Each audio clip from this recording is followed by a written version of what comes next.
ये question 2024 set FA का है और ये क्वेश्चन भी 2 नंबर में पूछा गया था। एक पासे को 2 बार उछाला गया। मान लें एक घटना पहली उछाल पर विषम संख्या प्राप्त होना और बी घटना दूसरी उछाल पर विषम संख्या प्राप्त होना। ये प्रायिकता का सवाल है और इसके अंदर हम लोगों को जो डिस्कस करने के लिए दिया गया है वो बोल रहे हैं घटना जो ए और बी हैं वो अपन स्वतंत्र घटनाओं का हमें परीक्षण करना है यहाँ पर।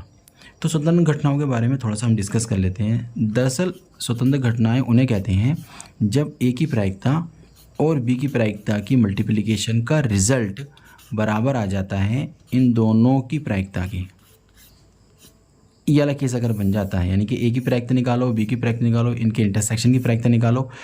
अगर ए और बी की प्रायिकता की मल्टीप्लिकेशन उनके दोनों की प्रायिकता के कॉमन वाले की प्रायिकता के बराबर अगर आ जाती है तब हम इसे कहते हैं स्वतंत्र घटना, यानी कि ए और बी स्वतंत्र घटनाएं हैं। इस बात की हमें यहाँ पर पुष्टि करनी है, परीक्षण करना है।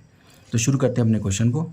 सबसे पहले क्वेश्चन ने कहा है कि एक पासे को 2 बार उछाला जाता है तो कुल कितनी कंडीशन बन जाएंगी। अगर हम बात करें एक पासे की तो यहाँ पर अगर हम बात करते हैं कि एक पासे को 2 बार उछालने पर कितनी कंडीशन बन सकती हैं। देखिए अगर मैं सपोज़ कर लेता हूँ कि 1 2 3 4 5 6, ऐसे ही यहाँ पर 1 2 3 4 5 6, तो ये मेरे 2 पासे हैं। मान लीजिए पहले पासे में 1 आ गया, सेकंड पासे में क्या क्या आ सकता है, 1 भी आ सकता है, 2 भी आ सकता है, 3 भी आ सकता है, 4 भी आ सकता है और 5 भी आ सकता है, 6 भी आ सकता है। तो यानी कि 1 आने अगर मेरा इधर 1 आता है तो इधर 6 कंडीशन मेरी आ जाएंगी, यानी कि 6 केस आ गए मेरे। ऐसी 2 अगर इधर आ जाएगा तो उसके लिए भी कितनी कंडीशन बन जाएंगी, 6 कंडीशन बन जाएंगी। 3 आ जाएगा उसके लिए भी 6 कंडीशन बन जाएंगी। अगर 4 आता है तो उसके लिए भी 6 कंडीशन बन जाएंगी। तो इस तरीके से मैं हर एक 5 के लिए भी 6 कंडीशन हो जाएंगी, 6 के लिए भी 6 कंडीशन हो जाएंगी। 1 2 3 4 5 6, यानी कि 6 गुणा 6 कुल मिलाकर हो जाएगा रिजल्ट 36। अगर एक पासे को 2 बार उछाला जाता है तो कुल स्थिति जो बन जाएंगी उसके अंदर 6 यानी कि 36 कंडीशन यहाँ पर आ जाएंगी। तो हम लिख देते हैं एक पासे को 2 बार उछालने पर प्राप्त कुल स्थितियाँ, तो 6 × 6 मतलब 36 हो जाएंगी। ठीक है, घटना ए की बात करते हैं हम। घटना ए की बात, घटना ए क्या कह रही है, वो कह रहा है कि पहली उछाल पर विषम संख्या प्राप्त होनी चाहिए। तो पहली उछाल का मतलब क्या, फर्स्ट वाले सिक्के पर जो आना चाहिए या फर्स्ट वाले पासे पर जो आना चाहिए वो विषम आना चाहिए। तो मान लीजिए 1 आ गया है, अब सेकंड वाले पर तो कुछ भी आ सकता है, तो मान लेते हैं उस पर भी 1 आ गया है। तो फर्स्ट वाले पर विषम आना चाहिए, सेकंड वाले पर कुछ भी आ जाए। फर्स्ट वाले पर विषम आना चाहिए, सेकंड वाले पर कुछ भी आ जाए। तो 1 4, यहाँ पर 1 आ जाए तो 5, 1 आ गया 6। ठीक है, हो सकता है कि पहले वाले पर हमें क्या चाहिए, विषम चाहिए। तो हो सकता है कि 3 आया हो तो दूसरे पर तो 1 भी आ सकता है। पहले पर हो सकता है कि 3 आया हो, दूसरे पर 2 भी आ सकता है। पहले पर 3 आया हो तो दूसरे पर भी 3 आ सकता है। पहले पर अगर 3 आया हो दूसरे पर 4 भी आ सकता है। विषम लेना ना पहले वाले केस में, दूसरे पर तो कुछ भी आ सकता है। तो पहले में 3 है तो दूसरे में इस तरीके से हो सकता है। 5 आया हो, पहले केस में 5 आया हो, दूसरे में कुछ भी आ सकता है। तो 5 के साथ 1 भी कनेक्ट, 5 के साथ 2 भी, 5 के साथ 3 भी आ सकता है। पहले में विषम लेना है ना, दूसरे में तो कुछ भी आ जाए। तो 5 के साथ 5 भी आ सकता है, 5 के साथ 6 भी आ सकता है। तो और कोई कंडीशन है ऐसी जो आगे वाले नंबर में विषम आ जाए। तो पासे के अंदर विषम यही तो होते हैं, पासे में 1 होता है, 2 होता है, 3 होता है, 4 होता है, 5 होता है, 6। तो पहले वाले केस में विषम आने के लिए 1 इसके लिए कंडीशन बन जाएंगी, दूसरी 3 के लिए बन जाएंगी, एक 5 के लिए बन जाएंगी। ठीक है, अब हम बात करते हैं घटना बी की। घटना बी क्या कहती है हमारी, घटना बी ने कहा है कि द्वितीय उछाल यानी सेकंड वाले स्टेप पर विषम आना चाहिए। अब इसमें दूसरे वाले विषम चाहिए, तो दूसरे वाले में 1 आ सकता है तो आगे तो 1 भी आ सकता है। वही कहता है कि पहले वाले में तो कुछ भी आ जाए, दूसरे वाले में विषम आना चाहिए। 1 आ गया तो आगे 2 भी आ सकता है। तो अगर यहाँ 1 आ गया है तो आगे 3 भी आ सकता है। यहाँ अगर 1 आ गया है तो आगे 4 भी आ सकता है। यहाँ पर अगर 1 आ गया है तो आगे 5 भी आ सकता है। यहाँ पर अगर 1 आ गया है तो आगे 6 भी आ सकता है।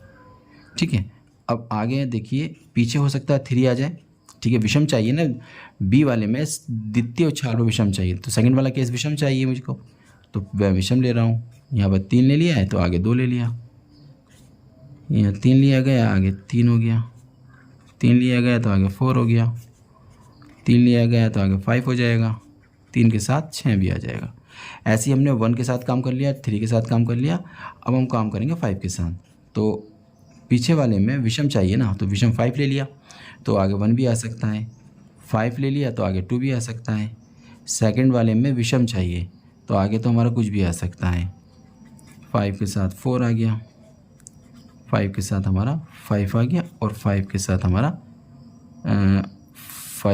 हमारा 6 भी आ जाएगा। पीछे वाले विषम चाहिए, आगे वाले में कुछ भी, ये बन जाएगा। ठीक है, तो अब हम निकालते हैं घटना ए की प्रायिकता। घटना ए की प्रायिकता कितनी बन जाएगी? प्रायिकता निकालने का तरीका होता है अनुकूल परिस्थितियाँ, कितनी पॉसिबल कंडीशंस हैं। तो पॉसिबल कंडीशन कितनी हो गई? 1 2 3 4 5 6, 6 इसके लिए, 6 इसके लिए, 6 इसके लिए, 6 6 12 18 टोटल कंडीशन हो गई है पॉसिबल कंडीशन। टोटल कंडीशन कितनी थी? 2 पाद उछालने वाली 36 कंडीशन थी, तो 36 आ जाएगा नीचे। अच्छा, अब निकालेंगे हम प्रायिकता बी की। बी की प्रायिकता निकालेंगे तो बी के पास कितनी कंडीशन आएंगे? इसके पास भी 6 इसमें 6 इसमें है, तो 18 कंडीशंस हो जाएंगी, और यहाँ भी क्या आ जाएगा? 36 आ जाएगा। तो पी ए की प्रायिकता जो बनी 18 दूनी 36, यानी कि 1/2 बन गई पी ए, और पी बी जो निकालेंगे हम लोग उसकी प्रायिकता बन जाएगी 18 दूनी 36, 1/2, इसकी भी यही प्रायिकता बन गई है। तो हमारे पास ए और बी की तो कंडीशंस हमारे पास आ चुकी है। अब हमें जो स्वतंत्र हमें दिखाना, स्वतंत्र दिखाना था ना, स्वतंत्र दिखाने के लिए हम लोगों को क्या करना था भैया, हमें इंटरसेक्शन की प्रायिकता भी निकालनी थी। तो अब इंटरसेक्शन में कितने एलिमेंट्स आ रहे हैं वो हम लोग चेक कर लेते हैं। ठीक है, तो इंटरसेक्शन में कितने एलिमेंट्स आ रहे हैं वो देख लेते हैं। तो ए इंटरसेक्शन बी, तो ए इंटरसेक्शन बी में कौन कौन से एलिमेंट आ गए? एक तो आ गया 1 1, ठीक है, 1 1 आ गया। ओके, इसके बाद देखिए आगे होगा आपका ये वाला 3 1, 3 1 ये रहा, 3 1 ये रहा। अच्छा, इंटरसेक्शन के अंदर वो एलिमेंट कॉमन आएंगे जो दोनों, यानी कि फर्स्ट प्लेस और सेकंड प्लेस पर भी विषम रखते होंगे। आप चेक कर लीजिए, 1 5 है तो 1 5 यहाँ भी ज़रूर होगा, यहाँ 1 5 नहीं है, 1 5 होगा, ये रहा 1 5, देखो। तो जो दोनों में विषम होंगे ना वो यहाँ पर आ जाएंगे। तो यहाँ पर हो गया तुम्हारे पास 1 3 आ गया, 1 3 ये है तो 1 3 यहाँ भी होगा, पक्का 1 3 यहाँ होगा, ये रहा 1 3, 3 1 भी रहा।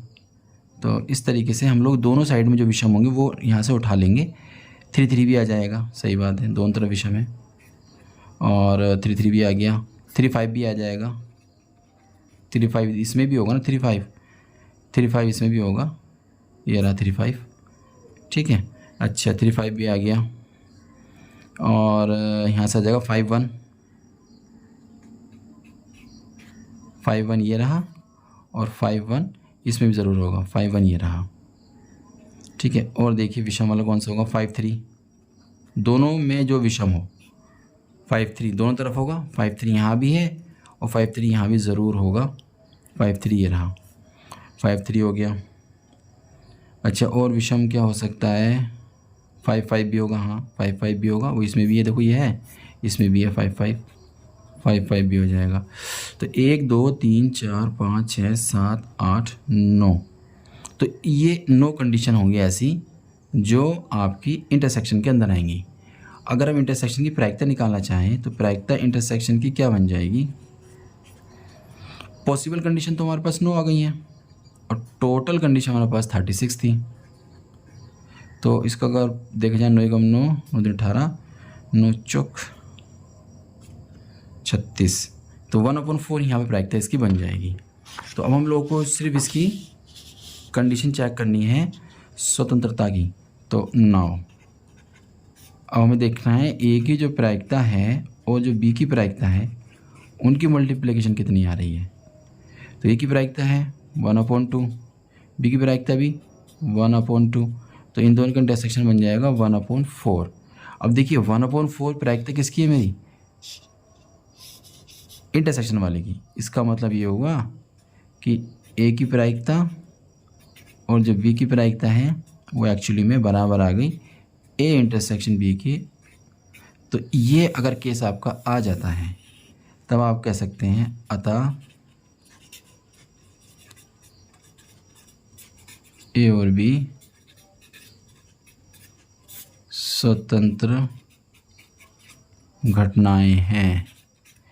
ये था क्वेश्चन। उम्मीद करता हूँ आपकी समझ में आ गया होगा। मिलते हैं एक नए लेक्चर के साथ।